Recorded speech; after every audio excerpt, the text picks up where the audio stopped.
Selamat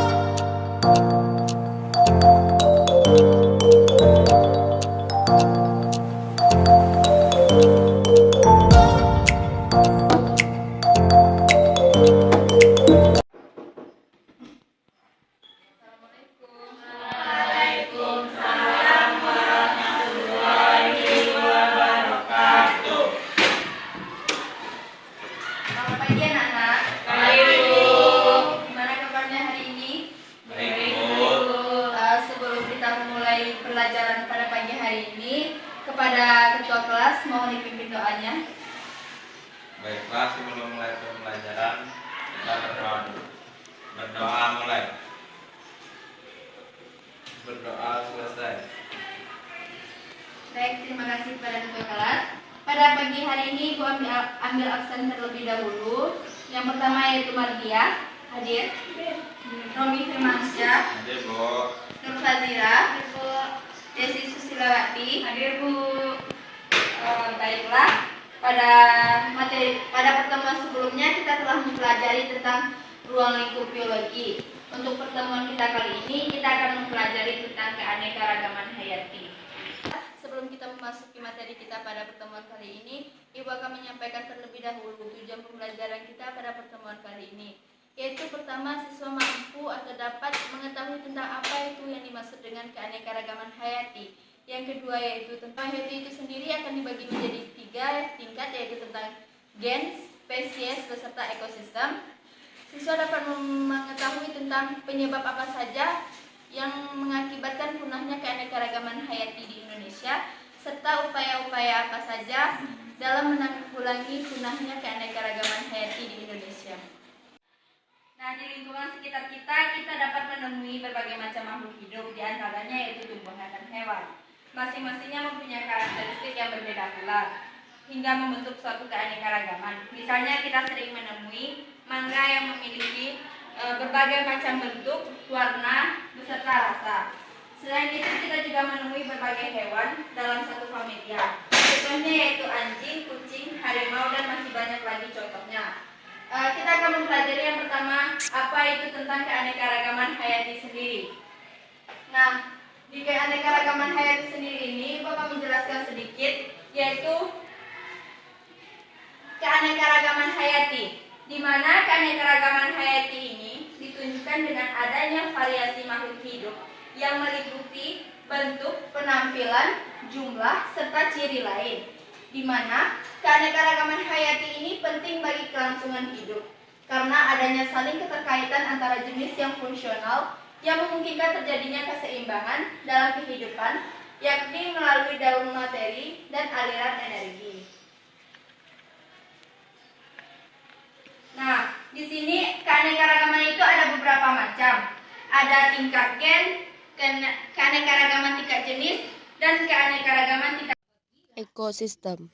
Nah, setelah Ibu menjawabkan tadi, Ibu akan memberi 2 pertanyaan yang akan didiskusikan bersama teman sebangkunya, dengan Romi bersama Mardia, Nur Fazira bersama Desi. Pertanyaan untuk Romi yaitu pertanyaan nomor 1, sedangkan untuk Desi dengan Nur Fazira yaitu pertanyaan nomor 2. Ibu beri waktu untuk 5 menit memikirkan jawaban yang atas pertanyaan dari Ibu ini.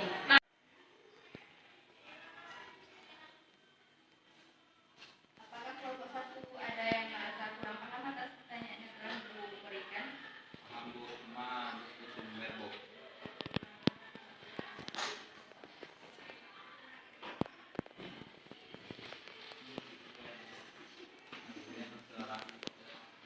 Pada kelompok 2, apakah sudah mengerti atas pertanyaan yang telah Ibu berikan?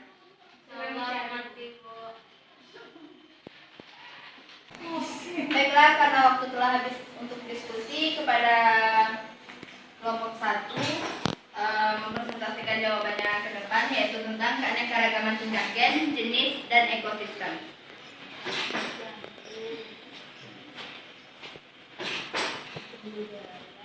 Iko, Bu.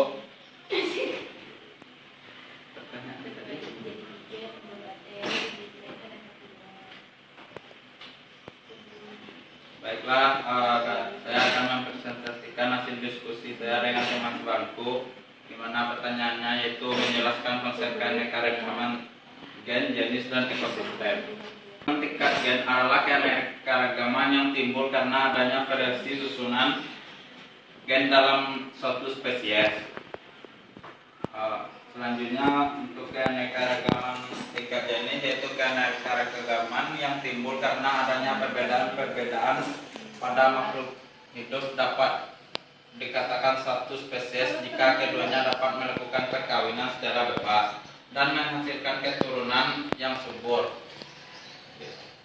Selanjutnya itu keanekaragaman tingkat ekosistem.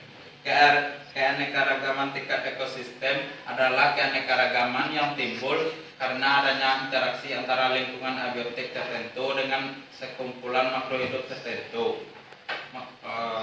Itulah hasil diskusi saya dengan teman kelompok. Baiklah, kepada kelompok 2 Ibu silakan untuk mempresentasikan hasil diskusinya. Baik, Bu.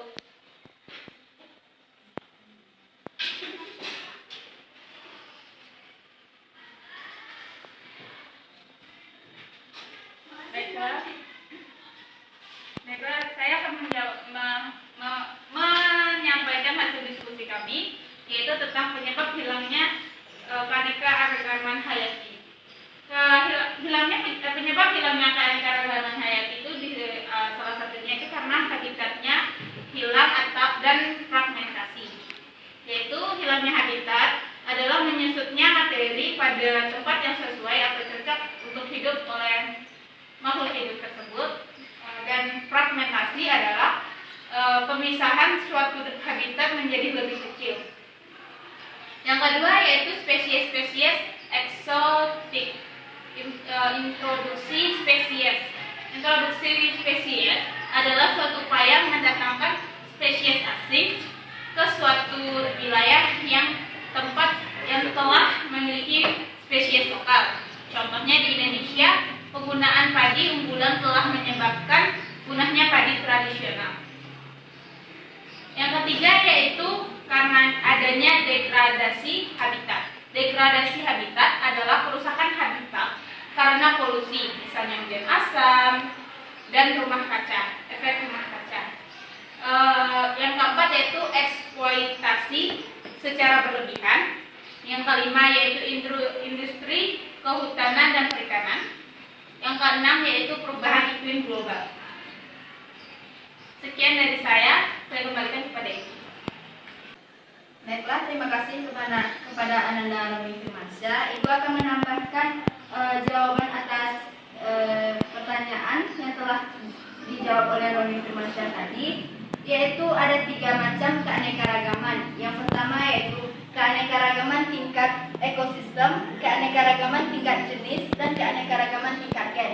Yang pertama Ibu akan membahas tentang keanekaragaman tingkat gen, di mana gen itu merupakan faktor pembawa sifat keturunan yang terdapat dalam kromosom. Keanekaragaman gen ini merupakan variasi susunan gen dalam suatu spesies. Contohnya yaitu varietas pada kucing, kelapa, ayam, dan harimau. Yang kedua yaitu tentang keanekaragaman tingkat jenis, di mana Ananda Roni tadi menjawab tingkat jenis ini merupakan keanekaragaman yang timbul karena adanya perbedaan pada berbagai spesies makhluk hidup di suatu tempat. Ibu akan menambahkan yaitu keanekaragaman tingkat jenis sendiri merupakan perbedaan pada berbagai spesies makhluk hidup yang ada di suatu tempat. Sama seperti jawaban yang telah dijawab oleh Ananda Roni, dapat ditunjukkan dengan adanya beraneka macam jenis makhluk hidup termasuk kelompok hewan, tumbuhan, maupun mikroba. Misalnya, variasi dalam satu familia antara kucing dan harimau. Mereka termasuk dalam satu famili Felidae, walaupun perbedaan fisik, tingkah laku, dan habitatnya. Selanjutnya yaitu keanekaragaman tingkat ekosistem, di mana saudara Roni Firmansyah menjawab tadi keanekaragaman yang timbul karena adanya interaksi antara lingkungan abiotik tertentu dengan sekumpulan makhluk hidup tertentu. Nah, di sini Ibu akan menambahkan jawabannya, yaitu contohnya ditunjukkan pada adanya variasi dari ekosistem di biosfer. Misalnya ekosistem gurun Di dalamnya ada unta, ada kaktus, dan ekosistem hutan tropis yang di dalamnya ada harimau. Nah, baiklah jawaban dari kelompok 2 ini sangat sempurna tentang penyebab hilangnya keanekaragaman hayati di Indonesia. Untuk penyebab hilangnya keanekaragaman hayati, Ibu sempurna atas jawaban kelompok 2. Ibu akan menambahkan apabila ada penyebab hilangnya, akan ada juga usaha-usaha apa saja yang akan kita lakukan dalam pelestarian keanekaragaman hayati ini. Ada 2 cara, yaitu tetap pelestarian secara in situ, dan yang kedua kita akan usahanya yang kita lakukan yaitu pelestarian secara ex situ, di mana pelestarian in situ ini merupakan pelestarian yang dilakukan di habitat aslinya. Contohnya adanya Taman Nasional Ujung Kulon yang berada di daerah Jawa Barat. Sedangkan yang kedua, pelestarian secara ex situ merupakan pelestarian yang dilakukan di luar habitat aslinya.